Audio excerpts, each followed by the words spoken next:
இங்கே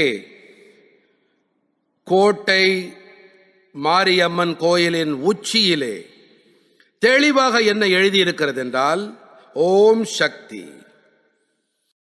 மகா மாரியம்மன் இங்கே இருக்கும் சக்தி ஆவாள்.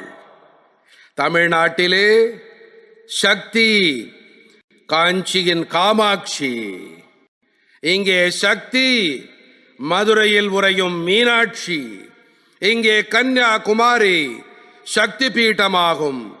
இங்கே இருக்கும் சக்தி சமயபுரம் மாரியம்மனாவாள். இந்து தர்மத்திலே சக்தியின் பொருள் என்னவென்றால் மாத்ரு சக்தி, பெண் சக்தி. காங்கிரஸ் மற்றும் டிஎம்கேவினுடைய இண்டி கூட்டணி சொல்கின்றது அவர்கள் இதை அழித்து விடுவார்களாம்.